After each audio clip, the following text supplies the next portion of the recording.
ਅੱਛਾ ਅੱਜ ਦੇ ਅਕਾਲੀ ਦੋਸਤੋ ਜਿਹੜੀਆਂ ਗੱਲਾਂ ਅਸੀਂ ਕਰਦੇ ਹਾਂ ਜਾਂ ਸਾਡੇ ਤੋਂ ਜਿਹੜੇ ਹੁਣ ਛੋਟੇ ਨੇ ਉਹ ਹੁਣ ਹਰ ਇੱਕ ਨੂੰ ਇਹ ਲੱਗਦਾ ਹੈ ਕਿ ਜਿਵੇਂ ਉਹ ਬੜੇ ਸਿਆਣੇ ਨੇ, ਉਹਨਾਂ ਨੂੰ ਜਿਹੜੇ ਸਾਡੇ ਤੋਂ ਵੱਡੇ ਨੇ ਉਹਨਾਂ ਨੂੰ ਅਕਲਾਂ ਕੋਈ ਨਹੀਂ।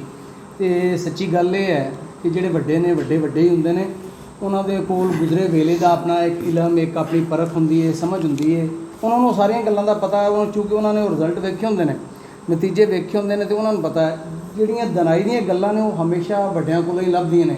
ਅਤੇ ਅੱਜ ਅਸੀਂ ਉਹ ਦਨਾਈ ਦੀਆਂ ਗੱਲਾਂ ਅਨਵਰ ਸਾਹਿਬ ਕੋਲ ਸੁਣਨ ਆਏ ਹਾਂ ਕਿ ਜਿਹੜੀਆਂ ਅਸੀਂ ਆਪਣੇ ਤੌਰ 'ਤੇ ਸਮਝਦੇ ਸਹੀ ਹੈ, ਲੇਕਿਨ ਉਹਦਾ ਨਤੀਜਾ ਕੀ ਹੈ, ਉਹਦੀ ਅਸਲ ਕੀ ਹੈ, ਉਹਦੀ ਜੜ ਕੀ ਹੈ, ਸਾਨੂੰ ਇਹ ਦੱਸਣਗੇ ਜੀ। ਹਾਫਿਜ਼ ਸਾਹਿਬ ਨਾ ਦਨਾਈ ਦੀ ਗੱਲ ਭਾਵੇਂ ਕਿਸੇ ਕੰਧ 'ਤੇ ਲਿਖੀ ਹੋਵੇ, ਕਿਸੇ ਬੋਰਡ 'ਤੇ ਲਿਖੀ ਹੋਵੇ, ਕਿਸੇ ਕਿਤਾਬ 'ਤੇ ਲਿਖੀ ਹੋਵੇ, ਹੁੰਦੀ ਤਾਂ ਦਨਾਈ ਦੀ ਗੱਲ ਹੈ। ਰਕਸ਼ਿਆਂ ਦੇ ਪਿੱਛੇ ਕਈ ਵਾਰੀ ਲਿਖਿਆ ਹੁੰਦਾ। ਮੈਂ ਇੱਕ ਵਾਰੀ ਨਾ GC ਯੂਨੀਵਰਸਿਟੀ ਪੜ੍ਹਾਉਣ ਜਾਣ ਡਿਆ ਸਾਂ, ਅਤੇ ਰਕਸ਼ੇ ਦੇ ਪਿੱਛੇ ਨਾ ਲਿਖਿਆ ਸੀ ਤੂੰ ਲੰਘ ਜਾ ਸਾਡੀ ਖੈਰ। ਮੈਂ ਉਹਦੇ ਵੱਲ ਗੌਰ ਕੀਤਾ ਨਾ, ਅਤੇ ਮੈਂ ਕਿਹਾ ਗੱਲ ਤਾਂ ਉਹੀ ਲੱਗਦੀ ਆਮ ਜਿਹੀ, ਪਰ ਜੇ ਇਹਨੂੰ ਮੈਂ ਕਰੀਏ ਤਾਂ ਹੈ ਸੱਚੀ ਗੱਲ ਹੈ ਵੀ ਦੂਜੇ ਦਾ ਫਾਇਦਾ। ਅਤੇ ਮੇਰੇ ਨਾਲ ਜ਼ੇਨ ਦੇ ਵਿੱਚ ਆ ਗਈ ਵੀ ਆਪਣਾ ਮੁਲਕ ਅਤੇ ਆਪਣਾ ਸ਼ਹਿਰ ਹੈ, ਸਾਰੇ ਹੀ ਆਪਣੇ, ਨਾ ਕੋਈ ਗੈਰ ਹੈ। ਕਿਹੜੀ ਗੱਲ ਦਾ ਗੁੱਸਾ ਅਨਵਰ, ਤੂੰ ਭਾਈ ਲੰਘ ਜਾ ਸਾਡੀ ਖੈਰ।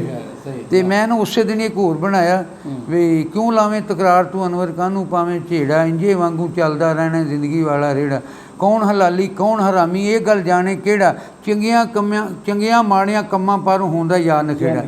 ਉਹ ਮੈਂ ਇਸੇ ਤਰ੍ਹਾਂ ਕਿਤੋਂ ਲੱਭ ਜਾਏ ਨਾ ਅਤੇ ਜੀ ਕਰਦਾ ਕੋਈ ਹਦੀਸ ਹੋਵੇ, ਕੋਈ ਐਤ ਹੋਵੇ, ਕੋਈ ਸਿਆਣੇ ਦੀ ਗੱਲ ਹੋਵੇ, ਤਾਂ ਉਹਨੂੰ ਆਪਣੇ ਸ਼ੇਰਾਂ ਰਾਹੀਂ ਨਾ ਬਿਆਨ ਕਰਦੇ। ਉਹ ਮੈਂ ਨਾ ਨਸੀਰ ਕੋਲੋਂ ਨਾ, ਨਸੀਰ ਹੈ ਨਾ ਆਪਣਾ ਜਿਹੜਾ ਮੁਰਗੇ ਵਾਲਾ, ਉਹਦੇ ਕੋਲ ਮੈਂ ਬੈਠਾ ਸਾਂ, ਅਤੇ ਉਹਨੇ ਨਾ ਕਿਤੋਂ ਪਤਾ ਨਹੀਂ, ਉਹਨੇ ਤਾਂ ਹਜੇ ਉਹਨੂੰ ਪਤਾ ਹੈ ਕਿ ਨਹੀਂ, ਉਹਨੇ ਇੱਕ ਨਾ ਸਟਿੱਕਰ ਜਿਹਾ ਲਾਇਆ ਸੀ, ਉਹਦੇ ਵਿੱਚ ਨਾ ਅਕਵਾਲੇ ਜ਼ਰੀ ਜਿਹਨਾਂ ਨੂੰ ਸੱਦਦੇ ਨੇ, ਚੰਗੇ ਕੌਲ ਸਿਆਣੇ, ਉਹ ਸਨ 10 ਉਰਦੂ ਦੇ ਵਿੱਚ ਸਨ। ਉਹ ਮੈਂ ਲਿਖ ਲੈ 10, ਉਹ ਮੈਂ 10 ਫਿਰ ਨਾ ਗੱਲਾਂ ਲਿਆ ਕੇ ਉਹਨਾਂ ਦੇ 10 ਸ਼ੇਰ ਬਣਾਏ। ਅਤੇ ਉਹ ਮੈਂ ਦਨਾਈ ਦੀਆਂ 10 ਗੱਲਾਂ ਜਿਹੜਾ ਤੁਹਾਨੂੰ ਦੱਸਣ ਲੱਗਾ, ਇਨਵਾਨ ਦਾ ਨਾਲ ਦਨਾਈ ਦੀਆਂ 10 ਗੱਲਾਂ। ਜੇ ਆਖੋ ਤੇ ਦਾਨਾਈ ਦੀਆਂ 10 ਗੱਲਾਂ ਮੈਂ ਦੱਸਾਂ, 10 ਗੱਲਾਂ ਇਹ ਸੁਣ ਕੇ ਤੁਹਾਨੂੰ ਆ ਜਾਵਣਗੀਆਂ ਚੱਸਾਂ। ਅਤੇ ਦਿਲ ਦੀ ਗੱਲ ਬੇਅਕਲਾਂ ਦੇ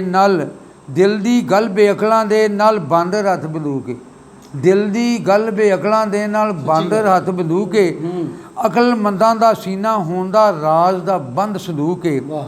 ਅਤੇ ਜਿਸ ਦੀ ਨੀਅਤ ਭੁੱਖੀ ਉਹਨੂੰ ਲੱਗਦੀ ਭੁੱਖ ਜ਼ਿਆਦਾ, ਜਿਸ ਦੀ ਨੀਅਤ ਭੁੱਖੀ ਉਹਨੂੰ ਲੱਗਦੀ ਭੁੱਖ ਜ਼ਿਆਦਾ, ਸਬਰ ਦੇ ਨਾਲੋਂ ਬੇਸਬਰੀ ਵਿੱਚ ਹੁੰਦੇ ਦੁੱਖ ਜ਼ਿਆਦਾ। ਅਤੇ ਤੇਰੇ ਕੋਲ ਅਮਾਨਤ ਰੱਬ ਦੀ ਬੰਦਿਆ ਤੇਰਾ ਜਿਸਮ ਹੈ, ਇਸ ਨੂੰ ਭੈੜੇ ਕੰਮ ਤੋਂ ਡੱਕਣਾ ਸਬਰ ਦੀ ਇਹ ਇੱਕ ਕਿਸਮ ਹੈ। ਅਤੇ ਉਹ ਬੰਦਾ ਨਹੀਂ ਭੁੱਖਾ ਮਰਦਾ, ਗੱਲ ਸੁਣ ਨੇਕ ਇਨਸਾਨਾ, ਨਾ ਬਹੁਤਾ ਨਾ ਥੋੜ੍ਹਾ ਖਰਚੇ, ਰੱਖੇ ਹੱਥ ਮਿਆਨਾ। ਅਤੇ ਉਸੇ ਨੂੰ ਹੈ